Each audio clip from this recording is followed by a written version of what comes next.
Bienvenue sur Africa 24 pour cette nouvelle édition du 12-15. Voici les titres de l'actualité.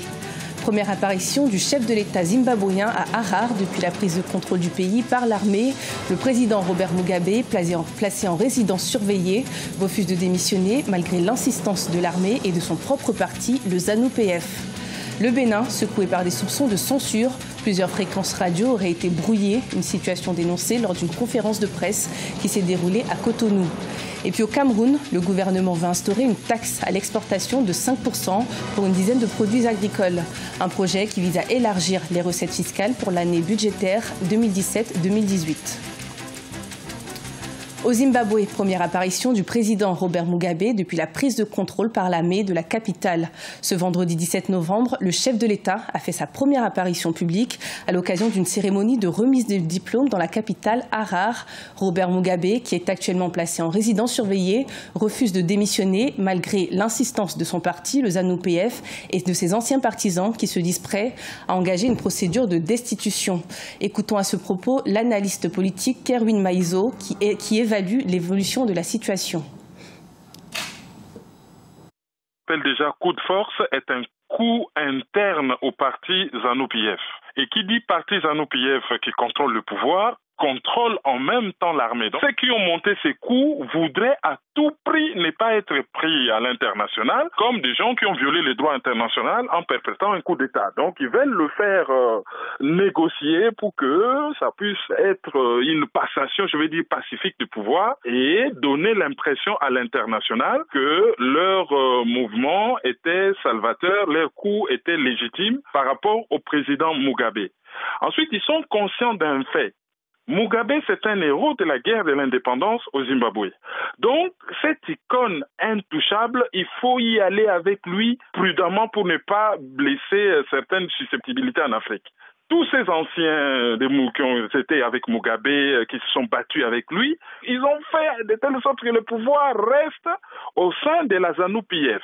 Et Mugabe en est conscient, sa sortie, c'est juste montrer que lui, c'est le patriarche. Les événements se passent au sein d'une famille et que ce n'est pas un coup d'État classique comme on en trouve dans d'autres pays africains.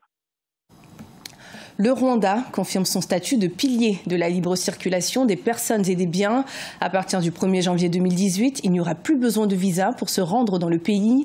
Une mesure qui est valable pour tous les pays du monde et qui concerne les séjours de moins de 3 mois sur le sol rwandais. À rappeler que le Rwanda se situe en 9e position des pays africains qui facilitent l'entrée sur leur territoire et également le premier pays à supprimer les visas pour les voyageurs conformément à une directive inscrite dans l'agenda de l'Union africaine. Au Bénin, le brouillage et le piratage des fréquences de chaînes de radio, dont celle de Soleil FM, provoquent l'inquiétude des organisations politiques et également de la société civile. Ces derniers craignent que la censure s'installe au détriment de la liberté d'expression. Reportage de Lefty Ounou. Au Bénin, les acteurs sociopolitiques du Front pour le sursaut patriotique FSP haussent le ton face à l'état des lieux de la liberté de la presse dans le pays. Ils sont montés au créneau à travers une conférence de presse ce mercredi 15 novembre 2017 à Cotonou. Ce réseau d'organisations politiques et de la société civile dénonce un bâillonnement de la presse, de la liberté d'expression et du droit à l'information. En effet, quelques stations de radio privées subissent depuis plusieurs semaines des brouillages et piratages de fréquences. Il s'agit notamment de la radio Soleil FM de l'homme d'affaires Sébastien Javon et de Cap FM. Soleil FM piraté. Cap FM piraté et brouillé. Le site du magazine L'Autre Afrique de Romuald Boucan suspendu. La diffusion de 100% Bénin de CK TV sur Canal 3 interdite. Le site du journal Les Pharaons, organe proche du pouvoir jusqu'à présent, serait aussi suspendu. Telle est la situation critique des médias qui osent relayer les luttes et les cris de douleur des travailleurs et des peuples du Bénin. En présence de plusieurs acteurs politiques du pays, les membres du Front n'ont pas manqué d'explorer les 19 mois de gouvernance du président Patrice Talon. Ils suggèrent l'organisation d'états généraux en vue de la mise en place de réformes consensuelles. L'économie stagne et les ressources publiques sont en réduction. Le climat social est de plus en plus tendu. Le Front pour le sursaut patriotique exige l'arrêt du piratage et des brouillages des émissions radio, le rétablissement de Soleil FM dans ses droits. Ils appellent le peuple à poursuivre ses luttes pour la garantie de la liberté d'expression, de la liberté de presse et du droit à l'information dans le pays. Un reportage qui était commenté par Idlet Mirabel Bissou. La rencontre organisée à Paris par le gouvernement guinéen en vue d'une levée de financement pour la mise en œuvre du plan national de développement économique et social 2016-2020 a été un véritable succès. Les autorités ont réussi à récolter plus de 20 milliards de dollars d'engagement de la part de l'ensemble des bailleurs de fonds. À noter que ce plan national de développement s'articule autour de la mise en place de grands chantiers hydroélectriques, de la réalisation d'infrastructures ainsi que de projets sociaux. Afin d'élargir les recettes fiscales pour le compte de l'année budgétaire 2017-2018, le gouvernement camerounais veut instaurer une taxe à l'exportation de 5% sur une dizaine de produits agricoles tels que le riz, le mil ou encore l'huile de palme. Une mesure qui ne fait cependant pas l'unanimité. Des explications avec Siamlo Victoria Seji.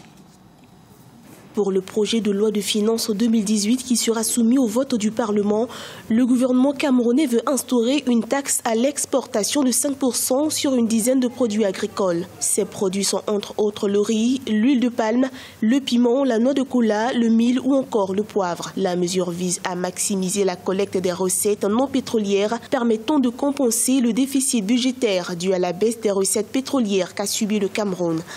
La décision participera de l'élargissement de l'assiette fiscale préconisée par les partenaires au développement. La trésorerie du Cameroun souffre, c'est-à-dire qu'en fait le pays ne dispose pas des recettes et il trouve beaucoup de difficultés même à s'acquitter des dépenses aussi classiques, le salaire, le règlement des fournisseurs. Donc c'est tout simplement pour essayer d'élargir sa base des recettes. Pour des analystes, en instaurant cette mesure, le gouvernement court le risque d'approfondir le déséquilibre de la balance déjà déficitaire puisque le Cameroun importe plus qu'il n'exporte. Pour rappel, courant 2017, le déficit en huile de palme était d'environ 70%. Le pays a dû importer 96 000 tonnes d'huile de palme.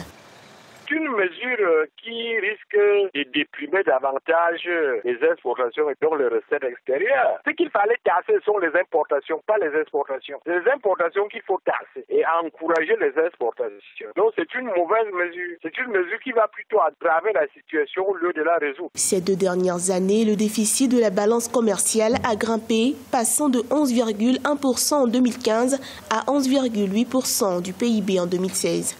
Pour cause, cette hausse des importations à 2,8% combinée à la baisse des exportations à 2% sur cette période. De la culture à présent avec l'artiste togolaise Bibi Reine, spécialiste de la world music. La chanteuse est également une conteuse. Après avoir rencontré un véritable succès national avec son premier album en 2013, Bibi Reine semble suivre le même chemin avec son second opus.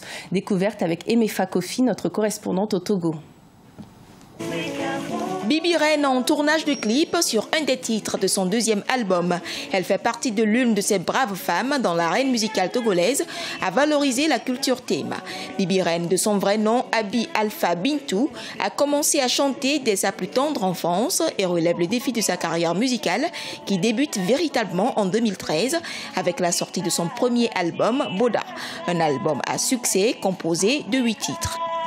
Pour nous, la musique, pour une femme, ce n'est pas un bon métier. Mais moi, j'ai prouvé à mes parents qu'une fille musulmane peut chanter avec modération et qui peut éduquer les gens, sensibiliser les gens par ses messages. Et d'où vient mon tout premier album qui est Boda. Boda qui veut dire « Nul n'est immortel ». Quel que soit ce que tu feras ou ruiner la vie de ton prochain, tu n'obtiendras rien.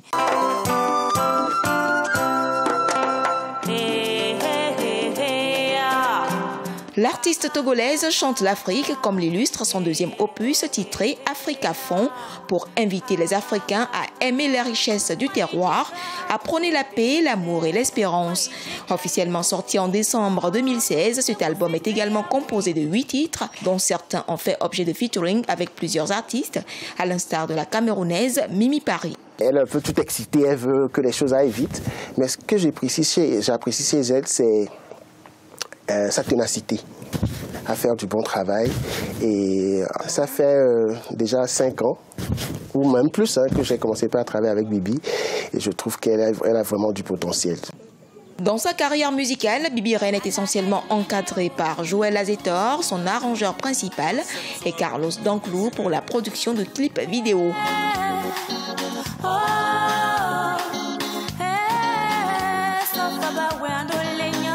L'artiste est également conteuse, un talent confirmé avec la sortie d'un autre album intitulé « Les contes et légendes d'Afrique ». Ce journal a été préparé par l'ensemble de la rédaction. Merci de nous avoir suivis. Retrouvez dans un instant une nouvelle édition de l'information sur Africa 24.